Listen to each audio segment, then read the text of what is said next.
Paz do Senhor, irmãos.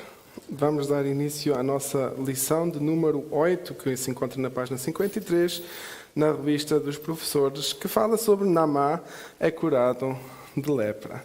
Eu vou pedir ao nosso pastor para iniciar com uma oração, por favor, para darmos início à nossa escola dominical.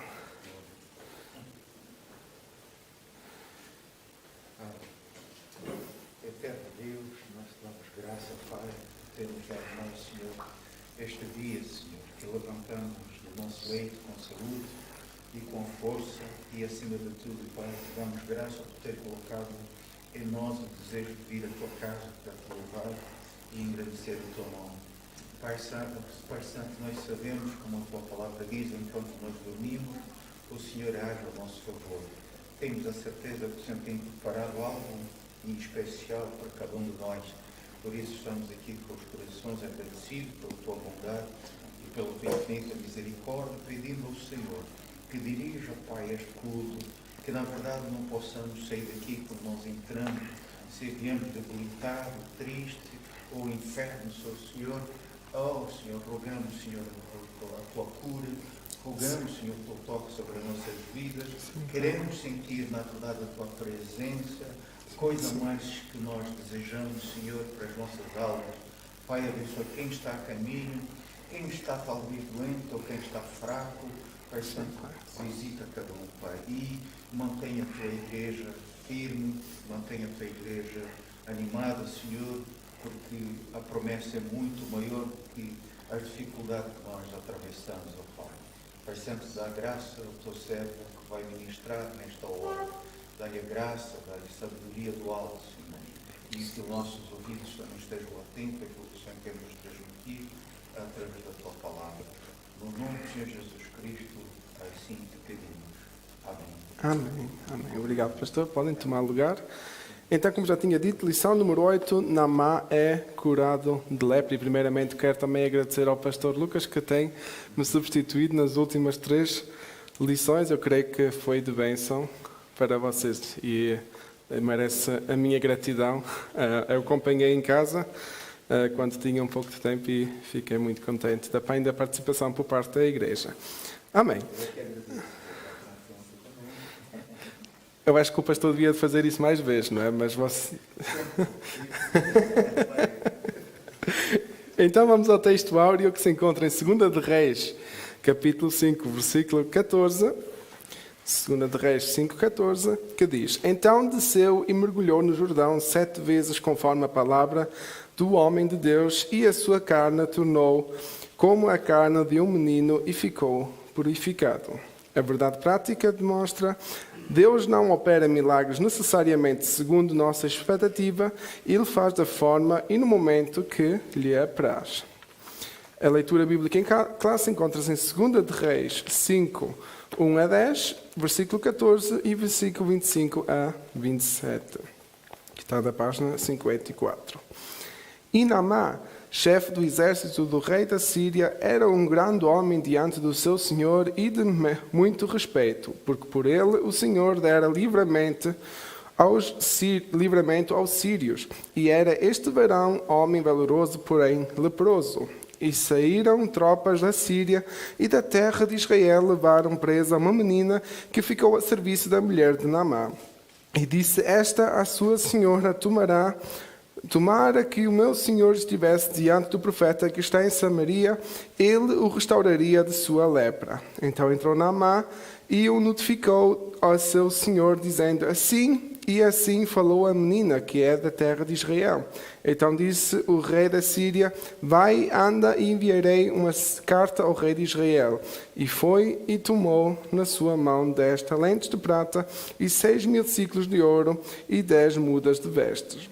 E levou a carta ao rei de Israel, dizendo: Logo em chegada a ti esta carta, saibas que eu te enviei Naamã, meu servo, para que o restaures da sua lepra. E sucedeu que, lendo o rei de Israel a carta, rasgou as suas vestes e disse: Sou eu Deus para matar e para vivificar, para que este envie a mim para eu restaurar a um homem da sua lepra? Pelo que deverás notar, peço-vos, e vede que busca ocasião contra mim. Sucedeu, porém, que ouvindo Eliseu homem de Deus, que o rei de Israel rasgara as suas vestes, mandou dizer ao rei: porque rasgaste as tuas vestes? Deixa ouvir a mim e saberá que há profeta em Israel. Veio, pois, Naamã com os seus cavalos e com o seu carro e parou à porta da casa de Eliseu. Então Eliseu lhe mandou um mensageiro dizendo: vai e lava-te 7 vezes no Jordão e a tua carne te tornará e ficará purificada. Versículo 14. Então desceu e mergulhou no Jordão 7 vezes, conforme a palavra do homem de Deus, e a sua carne tornou como a carne de um menino e ficou purificado. 25 em diante. Então ele entrou e pôs-se diante do seu senhor e disse-lhe Eliseu: de onde vens, Geazi? E disse: teu servo não foi nem a uma nem a outra parte. Porém ele lhe disse: porventura não foi contigo o meu coração quando aquele homem voltou de sobre o seu carro e encontrar-te?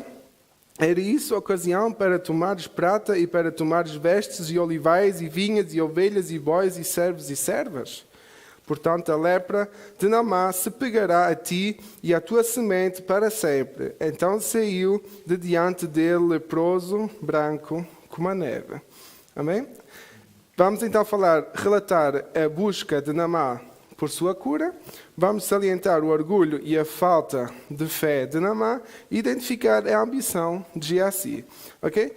Para ter em contexto essas pessoas todas que nós vamos falar hoje, Naamã era, digamos, um soldado ou um dos maiores soldados do reino da Síria. Ele era muito forte, como nós acabamos de ler, ele era sempre vitorioso nas suas conquistas que tinha, mas era uma pessoa com lepra. Então tinha essa debilidade ou tinha essa enfermidade que lhe impedia de fazer talvez mais do que ele até já fazia. Temos o profeta Eliseu, que vocês já falaram nas semanas passadas, que era o profeta de Israel. Nós sabemos que a Síria tinha acabado de conquistar Israel, né? E então havia um certo medo que deu para compreender a situação do rei quando chegou Naamã, aquele que todos tinham mais medo, perante dele, e ele pediu para curar. Ele pensava que era uma armadilha, porque ele sabia que ele mesmo não podia curar ninguém. E estava com medo que, se não o curasse, que ele fosse destruído completamente pelo reino da Síria. Né? E temos Geazi, que era o empregado ou ajudante de Eliseu. E essas 3 pessoas, vamos falar, porque essas 3 pessoas tiveram atitudes que nos vão ajudar a perceber esta história e a trazê-los para o nosso tempo atual. Né? Vamos começar com a introdução, que se encontra na página 56, que diz: a cura da lepra de Naamã nos revela que os métodos de Deus nem sempre são fáceis de compreender. Naamã, o comandante do exército da Síria, precisou exercitar sua obediência e fé ao mergulhar no rio Jordão, pois tal ato era demasiadamente humilhante para um homem de sua posição. Porém, ao deixar de lado o orgulho e cumprir a rigor o que Eliseu lhe dissera, Naamã alcançou a cura. Tópico 1. Naamã, o chefe do exército sírio. Ponto 1. Naamã, um comandante honrado. Naamã era um ministro do alto escalão do governo da Síria, cuja capital era Damasco. A Síria havia atacado Israel várias vezes, como está nos capítulos que estão aí citados. Naamã era um comandante admirado e respeitado por todos devido às suas muitas vitórias em batalhas, mas era leproso. E essa doença afetava a sua integridade e o deixava vulnerável. Okay? Então, como já tinha dito, e como também diz o versículo 1, ele era uma pessoa muito poderosa e, ao mesmo tempo, era uma pessoa muito débil através da doença que ele tinha. Segundo, a escrava, uma testemunha de Deus. Em uma das suas incursões de guerra contra Israel, Naamã fez uma menina de escrava. Esta passou a morar na sua casa e, vendo o sofrimento do seu senhor, sugeriu à esposa de Naamã que fosse falar com o profeta Eliseu. A escrava se tornou um agente de Deus na casa de Naamã, ainda que na condição de serva. Não importa onde estejamos e nem as condições, sempre haverá uma oportunidade para falarmos de Deus às pessoas. E aqui já vemos um primeiro testemunho, né? Muito importante. Aquela escrava, né? Aquela menina podia dizer pronto, eu já estou escravo, o melhor que me pode acontecer é que aquele homem que me escravizou, que morra, não é? Porque, enfim, ao cabo, se aquela família morresse, né, já que era um homem leproso, ela podia fugir da sua escravidão. Mas ela não, ela percebeu, sendo filha de Deus, sendo do povo de Israel, que Deus dá uma chance a todas as pessoas. E sabia que havia cura para aquele homem no povo de onde ela vem, que era através de Deus, o único Deus que nós também queremos no tempo de hoje. Então ela assim foi testemunha. Eu acho que é isso que nós também deve nos incentivar, não é? Quando a palavra diz que nós devemos ser luz da terra, luz do mundo e sal da terra, é isso mesmo. É ser exemplo, mesmo quando às vezes parece que não faz sentido nós sermos exemplo. E é isso que Jesus também diz quando ele diz que nós devemos amar os nossos inimigos. Ela estava sujeita à escravidão, ela estava debaixo no lar de um inimigo, não é? Podemos dizer assim, mas mesmo assim ela pensou no bem daquela pessoa e sabia que podia ser uma oportunidade daquela pessoa, neste caso de Naamã, de conhecer ao Deus verdadeiro. Terceiro ponto, a caravana de Naamã. Naamã acreditou na palavra da escrava e foi até ao seu rei a fim de lhe contar o que ela lhe dissera. O rei sírio preparou uma carta ao rei de Israel, recomendando a cura de seu comandante, bem como enviou presentes. O rei de Israel, ao saber do que se tratava à vista de Naamã, ficou atemorizado e rasgou as suas vestes, pois acreditava ser essa visita um pretexto do rei sírio para atacá-lo. Okay? Então nós vemos esta cena que Naamã leva a carta de recomendação para o rei de Israel, né? Leva a carta de recomendação do rei da Síria para pedir então a cura para o seu servo. E o rei de Israel, um homem de pouca fé, que podemos dizer aqui, ficou cheio de medo, em vez de crer no Deus que sempre estava com eles, em vez de crer que Deus podia verdadeiramente curar aquele homem, rasgou as suas vestes, cheio de medo, fez mais pequeno que a formiga, com medo de ser esmagado. Né? Então, um rei poderoso se humilhou completamente, desnecessariamente, mas não porque se humilhou perante Deus, mas sim porque se humilhou cheio de medo perante o inimigo. E então aqui nós percebemos que a reação do rei foi um pouco exagerada, né? Foi uma reação desnecessária, e nós mais tarde até lemos que quando Eliseu ouviu dessa situação, ele disse: rei, mas porquê é que fizeste isso? Mandou para mim, que ele saiba que há um profeta em Israel. O que é que ele quis dizer? Ele não quis dizer que ele saiba que há um homem como eu. O que ele quis dizer é que ele saiba que há um profeta de Deus, que há um homem de Deus nesta terra, porque Deus ainda usa esta terra, porque Deus ainda usa este povo. E assim como Deus também ainda usa a cada um de nós, e quer usar a cada um de nós, mas nós muitas vezes fazemos como o rei e nos escondemos como umas formiguinhas para não ser esmagados pelas situações que podem surgir na nossa vida. Então nós conhecemos agora a pessoa de Naamã, como é que ele chegou a Israel e como é que ele teve então a coragem ou o atrevimento de perguntar ao rei para o curar. Né? É porque houve uma mulher corajosa que lhe foi dizer isso e ele creu. E é interessante que foi ele que creu e foi também o rei da Síria que de alguma maneira creu, porque ele podia ter impedido, ele podia dizer: porque é que não vais adorar os Baalins, porque é que não vais adorar os deuses da Síria? E então aí nós percebemos que tanto Naamã, tanto o rei da Síria, de alguma maneira creram que podia haver cura em Israel. Amém? Segundo ponto. Ao segundo tópico, o mergulho no rio Jordão. Ponto 1.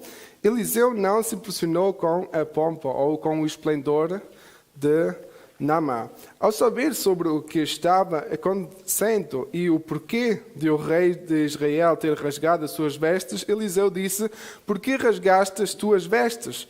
Deixa-o vir a mim e saberá que há profeta em Israel. Então o comandante Naamã foi até à casa de Eliseu. Porém, ele não o recebeu, mas mandou um mensageiro com as instruções do que ele haveria de fazer para ser curado. Ok? Então nós vemos aí já um primeiro ponto, né? Memorizem. Eliseu não foi falar pessoalmente com Naamã, mas enviou um mensageiro. E aí já entra a primeira questão que Naamã deve ser perguntado: porque é que eu não sou recebido da maneira como eu talvez mereça, né? Sendo uma pessoa honrada na Síria, porque é que ele está a ser desonrado em Israel, né?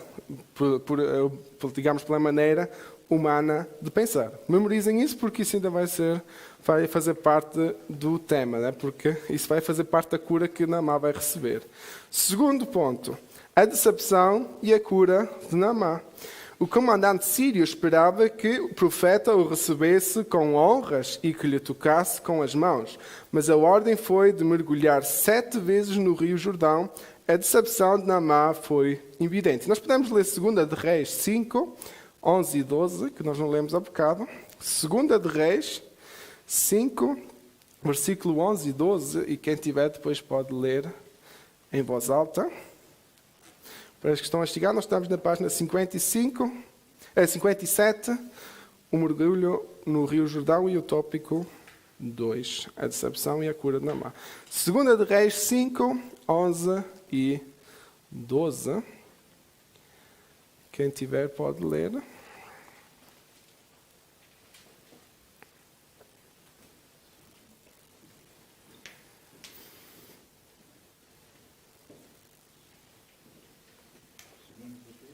Segunda de Reis 5, versículo 11 e 12.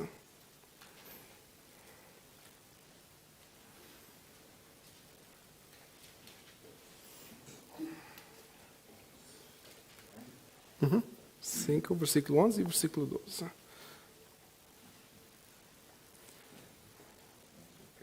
Mas Naamã ficou indignado e saiu dizendo: eu estava certo de que ele sairia para receber.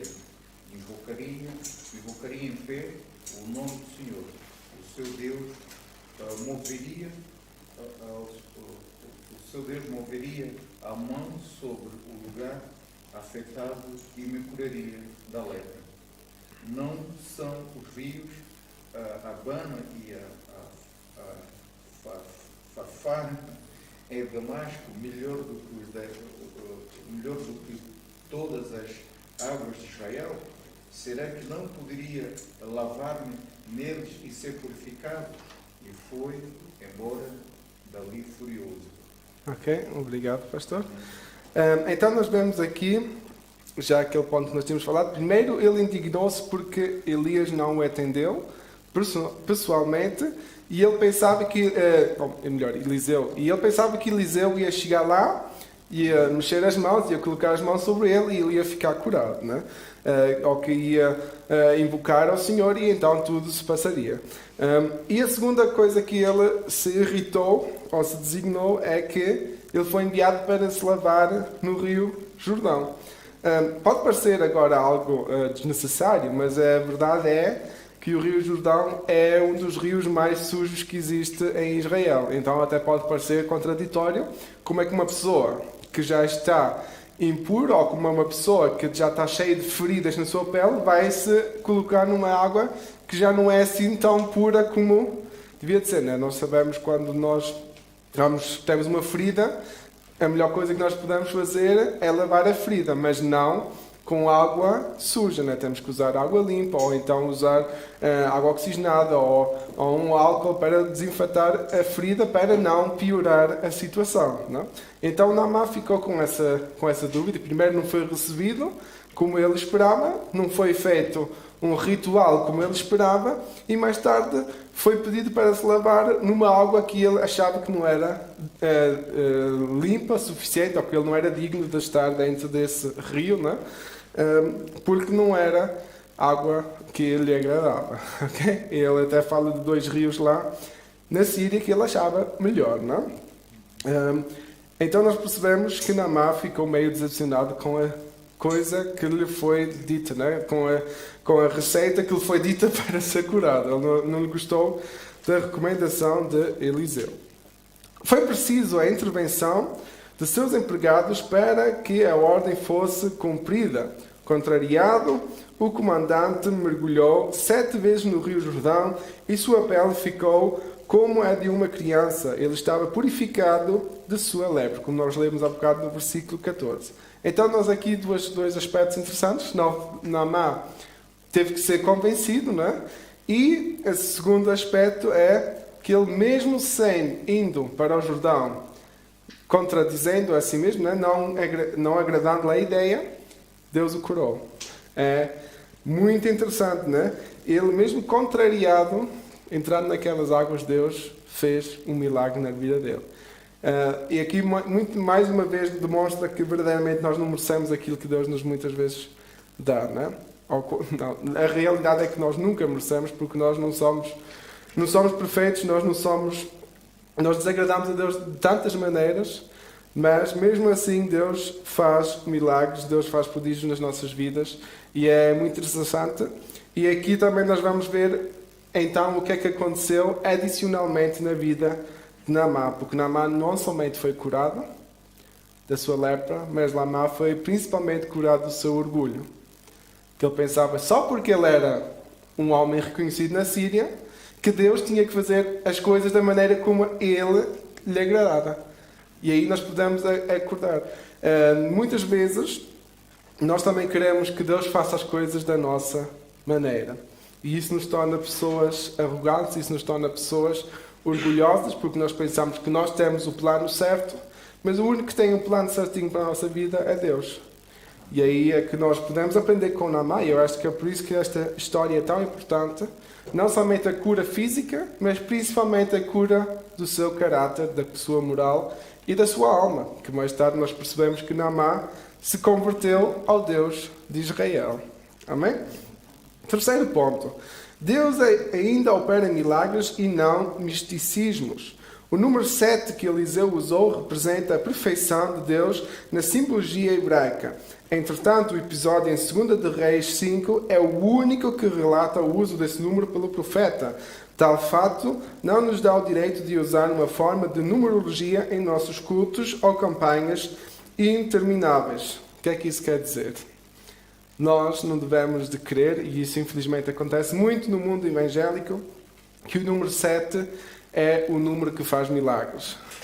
Porque Deus podia ter dito 3, Deus podia ter dito 27, Deus podia... Claro que há números com uma certa simbologia na Bíblia, e nós sabemos que o 7, o 12 e assim têm certa simbologia. O 7 que revela a perfeição, vamos ler mais tarde. O 12 que representa também as 12 tribos, né? E assim, Deus, claro que usou certos números, mas não é essa simbologia que Deus usou que faz os milagres.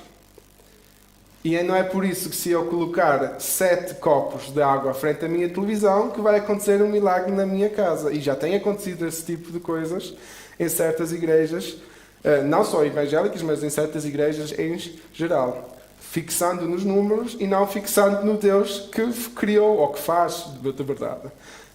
Por isso é que esta parte é muito importante. Nós ouvimos aqui que 7 vezes mergulhar no Jordão curou Naamã, mas não é se eu for agora mergulhar 7 vezes no Jordão que vou me tornar como uma criancinha, não é? Que aqui nós vimos que ele foi rejuvenescido, que a sua pele ficou como de criança.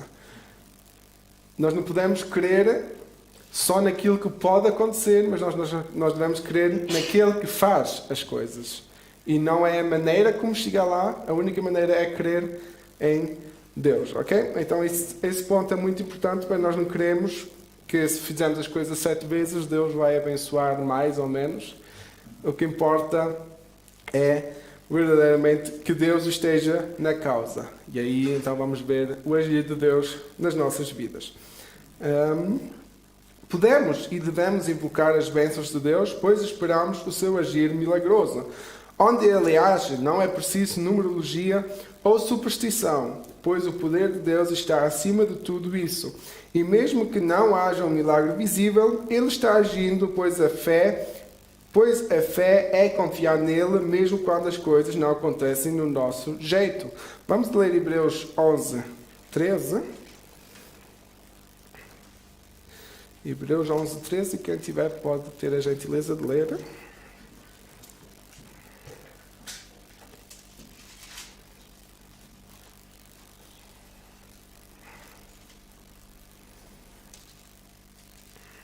Todo Todos estes morreram na fé, sem terem recebido as promessas, mas vendo-as de longe e crendo nelas, e abraçando-os, confessaram que eram estrangeiros e peregrinos na terra. Amém? Ok, obrigado.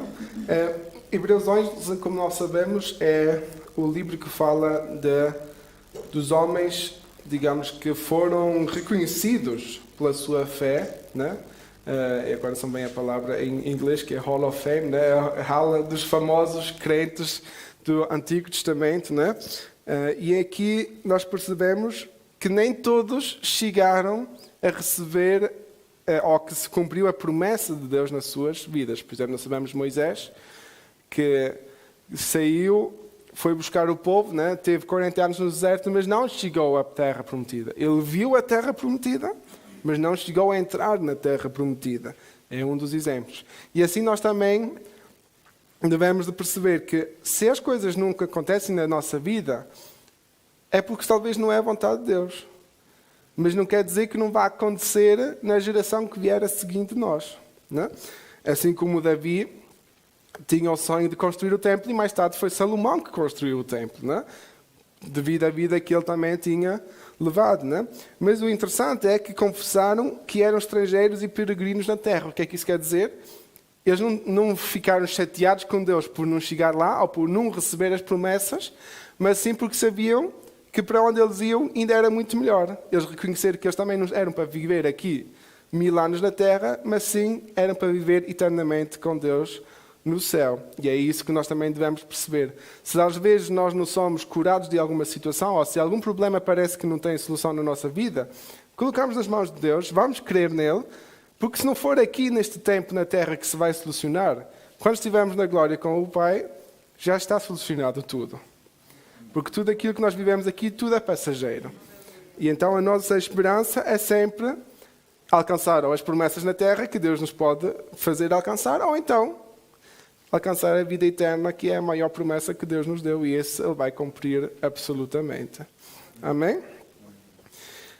Não por acaso Jesus disse que muitos leprosos haviam em Israel no tempo do profeta Eliseu e nenhum deles foi purificado, senão Naamã, o sírio. Quem quiser ler, isso está em Lucas 4, 27, mas é o que está aí citado. Né? É interessante, né? Mesmo se havia essa fórmula de se lavarmos 7 vezes no Jordão, podíamos ser curados de lepra, só Naamã, que nem era judeu, é que foi curado de lepra no Jordão, mesmo sendo o mesmo profeta naquele tempo. Não é interessante?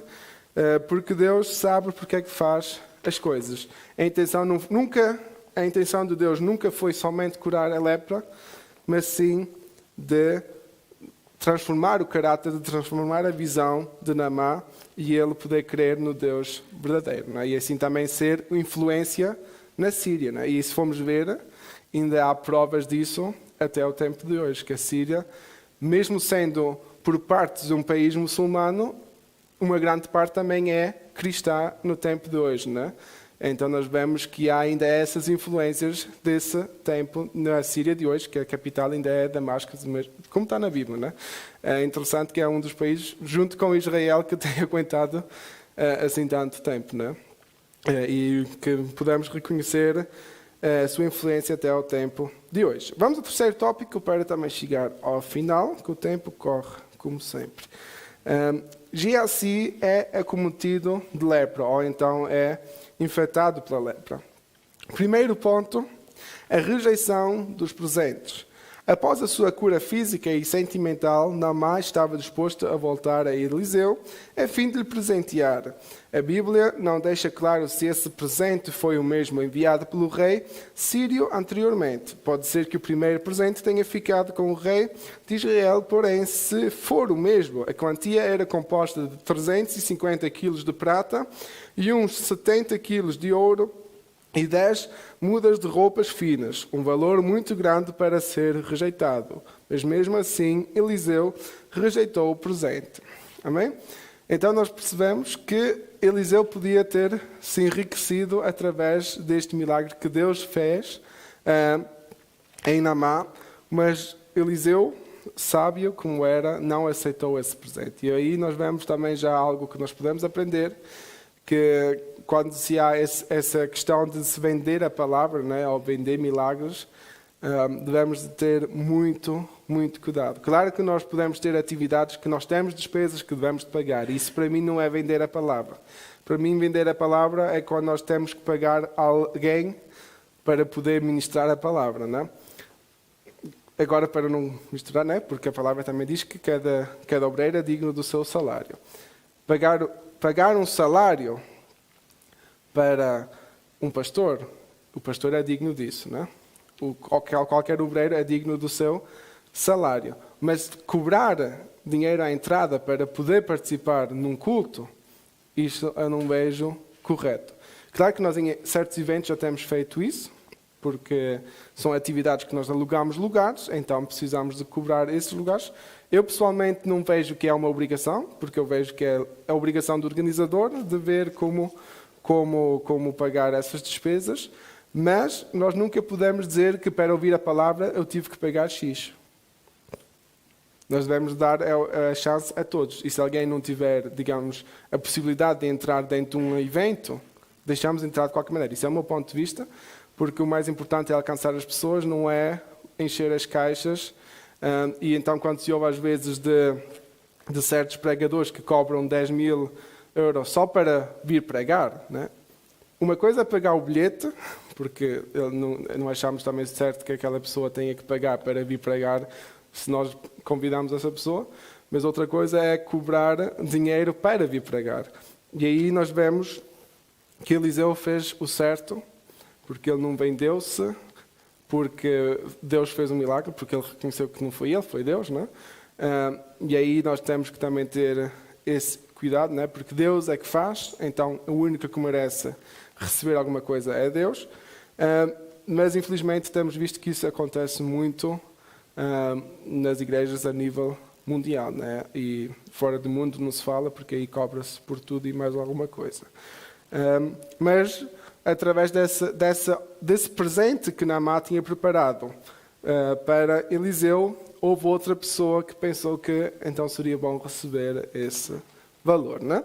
Segundo ponto, homens de Deus não se deixam vender.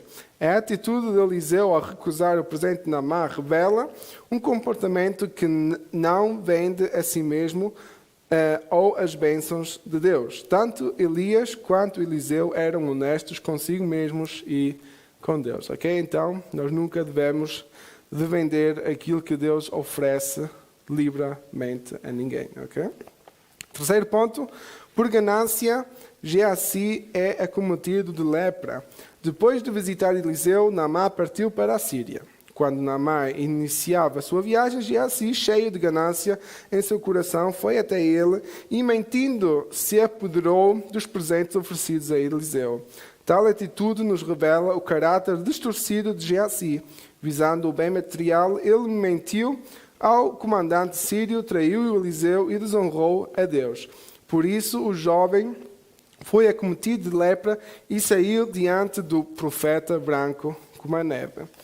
Ok, aí nós vemos já o crime cometido, né? Podemos dizer. Geazi foi então atrás de Naamã pedir-lhe aquilo que Eliseu tinha recusado, né? Usando o nome de Eliseu, né? A Bíblia revela que ele pediu a Naamã dizendo que os filhos de Eliseu precisavam desse apoio, né? Enfim, ao cabo, Geazi é que no final ficou com esses bens. Qual é que é o grande problema que aconteceu aqui? Não é somente que Naamã entregou os bens que Eliseu não queria e que Geazi de alguma maneira então roubou essas coisas, não é? Mas sim que ele pôs em causa ou em risco a salvação de Naamã, porque Naamã podia pensar, ok, Eliseu primeiro disse que não, agora está a dizer que sim. Naamã podia pensar, afinal, é a cura que eu recebi de graça, agora tive que pagá-la de qualquer maneira. Não é? Naamã podia pensar, este povo de Israel é inconstante. Tão depressa dizem que sim, como tão depressa dizem que não. E isso é um grande problema, e isso foi um grande falso testemunho que Geazi deixou para Naamã. Graças a Deus, nós sabemos que Naamã não levou isso no seu coração, né? E não levou isso a mal, e continuou a adorar a Deus. o Deus de Israel, né?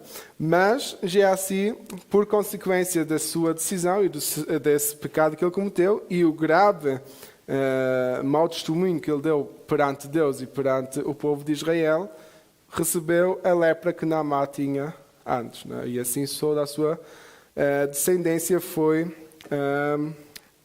contaminada com essa doença, né? Como nós lemos no versículo 27, no início, que diz: portanto, a lepra de Naamã se pegará a ti e a tua semente para sempre. Quer dizer que já nenhum descendente de Geazi teve a oportunidade de ser curado de alguma maneira, não é? Só mesmo a graça de Deus para fazer isso, mas Geazi trouxe uma grande maldição para a sua família através dessa ganância que ele demonstrou, não é? Por isso nós devemos ter um certo cuidado, um grande cuidado com as coisas de Deus. Não devemos nos vender e não devemos de aceitar aquilo que outro obreiro talvez tinha recusado, não é? Devemos ter um grande cuidado. Às vezes acontece, não é? Digamos no âmbito familiar, que, por exemplo, um filho não recebe um presente ou não quer receber, ou então os pais recusam e o filho vai lá e diz: então dá-me a mim, né? Quando é os avós a entregar algum valor ou assim. Devemos ter cuidado, devemos ensinar as nossas crianças a ter cuidado com essas coisas, porque nós não sabemos qual mal podemos estar a trazer com essas atitudes para o futuro dessas crianças, não é? Que nós percebemos aqui que Geazi não agiu corretamente e trouxe uma grande maldição para toda a sua família. Conclusão. A cura de Naamã nos mostra que Deus está disposto a perdoar e salvar a todos, independentemente da posição social e nacionalidade. E apesar de muitas vezes não compreendermos o Senhor, opera maravilhas de formas diferenciadas. Naamã, a princípio, não havia entendido o caminho para a cura, mas assim que o recebeu, reconheceu o Senhor como único e verdadeiro Deus. Amém?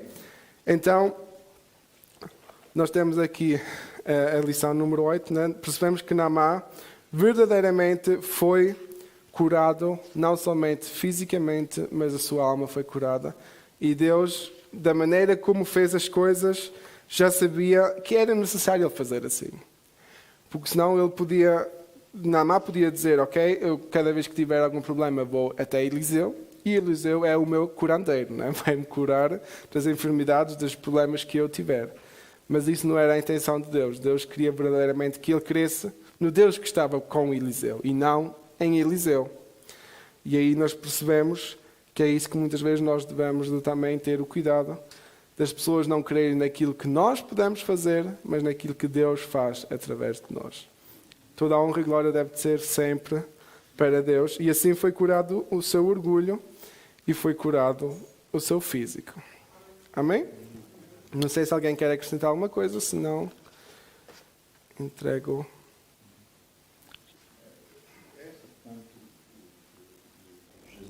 Geazi é muito interessante, não é?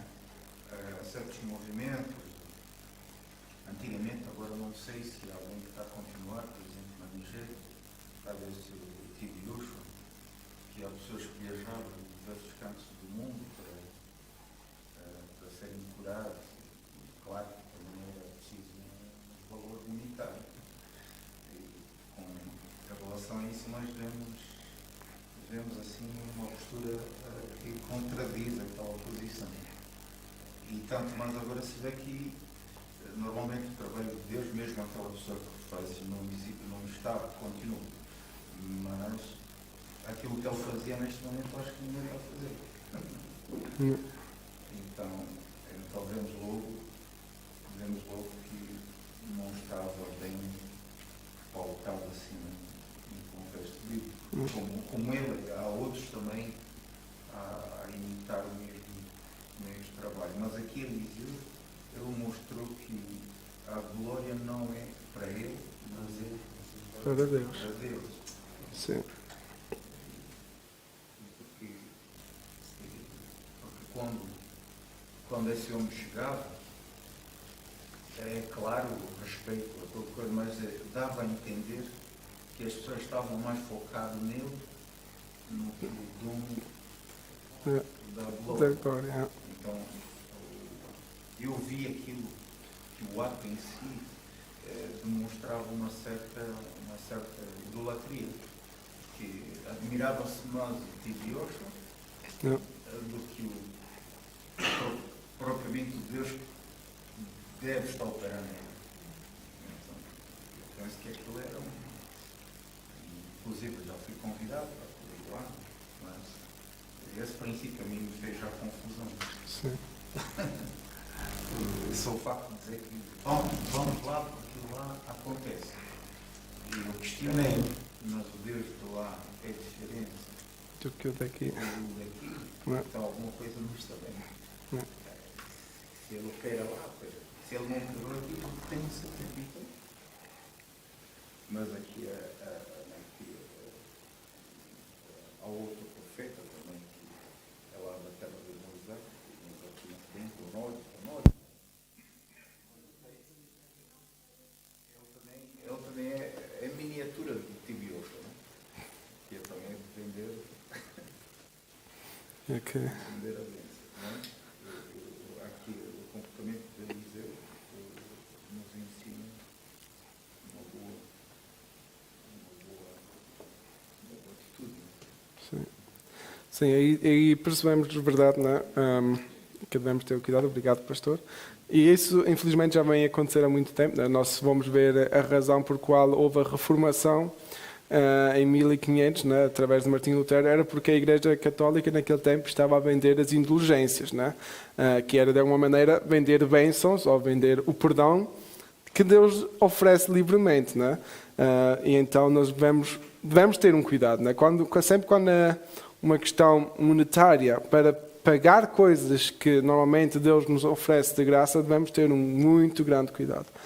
Claro que não devemos, como é que se diz, né? Nós devemos mesmo examinar aquilo que está a acontecer ao nosso redor, assim como a palavra também nos ensina que devemos de examinar cada profeta, né? Nós devemos de examinar cada profecia, assim como Paulo também nos recomenda, porque vai haver muita confusão, já existe muita confusão, mas isto não vai melhorar, infelizmente. Por isso temos que ter um certo cuidado. O importante é conhecer a palavra para não sermos enganados por esses falsos mestres. Não quer dizer que as pessoas inicialmente talvez faziam a coisa com boa intenção, Deus até os usava, mas quando se entra no foco só no dinheiro, se torna muito problemático, porque até a Bíblia é muito clara quando fala sobre os dois senhores, dá o exemplo sempre do dinheiro, porque Jesus no tempo em que estava na Terra já sabia que o dinheiro trazia grandes problemas, porque as pessoas têm muitas vezes a intenção de enriquecer-se em vez de ter a intenção de ajudar o próximo. Se nós vemos o jovem que perguntou a Jesus o que devia fazer, e quando Jesus lhe disse para vender tudo, aí o seu coração aborreceu-se, é porque o coração dele estava apegado ao dinheiro, né? Então nós temos que ter esse cuidado, né? Nós, como igreja, né, como liderança, quando organizamos alguma coisa, devemos ter esse cuidado. E nós, pessoalmente, se formos orar por alguém, não devemos receber uma oferta porque fomos orar por alguém. Isso é a nossa obrigação, não é o nosso dever a alguém, né? Não é porque nós somos tão boas pessoas que vamos orar por alguém. Nós vamos visitar alguém para orar, para lá para a família ou assim, essa é a nossa obrigação, isso é aquilo que Deus exige de nós. E Ele é que nos vai recompensar da maneira como Ele achar certo, não é nós que vamos ser enriquecidos porque daqui a pouco começamos a vender cada oração 5 euros, é pior do que na feira, não é? Temos que ter esse cuidado. Sim.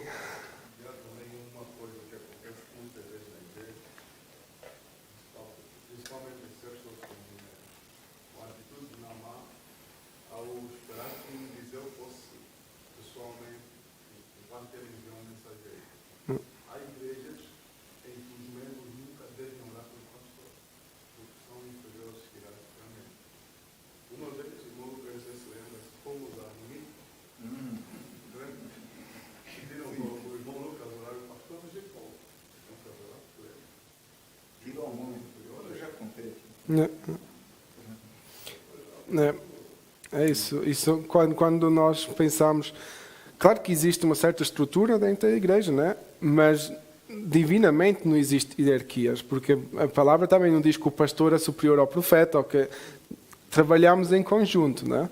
As hierarquias que existem são os homens que as criaram, não é? E então temos que ter esse cuidado, não é? E eu acho que isso é muito bom, aquilo que aconteceu a Naamã, de quebrar o orgulho, porque nós devemos de ser humildes, não é? Jesus, que podia dizer que era o mais alto de todos, não é? Porque tinha o direito e era o único no mundo que teve o direito de fazer, não aceitou essa posição. Ele se tornou o mais humilde de todos.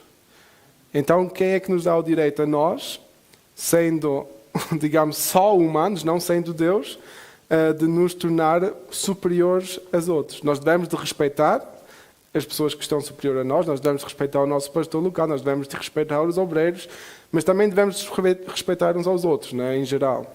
Claro que nós temos um certo carinho aquelas pessoas que Deus tem colocado, que nós podemos até chamar muitas vezes de pais da nossa fé, né? Mas isso não nos deve levar, como essa pessoa, a nos tornar orgulhosos ou arrogantes ou de alguma maneira superior aos outros, porque nós não somos. Há igrejas, claro, aqui na Europa nunca observei isso, mas em África, continente sul-americano, acontece igrejas que os pastores têm a sua porta. Quer dizer, os crentes têm a porta comum e os pastores têm outra porta. E já vi casos também desses géneros, assim, porta que entra todos os pastores. E também eu já vi casos que o pastor não entra no início do culto. Quer dizer, que entra já que o culto está em andamento. Está em andamento. Eu, no meu entender, aquilo é chamar a atenção, que agora chegou o mandatário. Eu penso que o mandatário do culto não é o pastor. O mandatário do culto é Jesus. E então eles chegam mesmo para... Eu vi isso também. Chegam que o culto já começou e há mesmo aquela sessão que todo mundo sabe que agora é a hora do pastor chegar.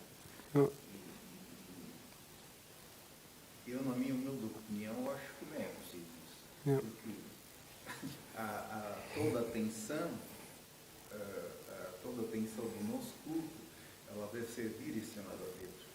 O pastor nada mais é um elemento, o elemento que está ali em função de orientar somente o trabalho, mas eu vejo assim, não é superior a ninguém. Por isso que se diz lá no céu, vamos ser surpreendidos. Vamos procurar muitos pastores que não estão não vão estar lá. E aqueles que sentam lá bem atrás é que estão aí. Eu acho que nesse aspecto aqui na Alemanha nós temos o contrário absoluto, né? Que muitas vezes nem sabemos quem é que é o pastor da igreja porque se apresenta tão normal como aos outros, né? Isso para mim até às vezes é um pouco demais, mas isso é questão também de hábito, digamos assim, porque eu estou acostumado, por exemplo, a tratar o nosso pastor por pastor, porque ele é o nosso pastor, não é?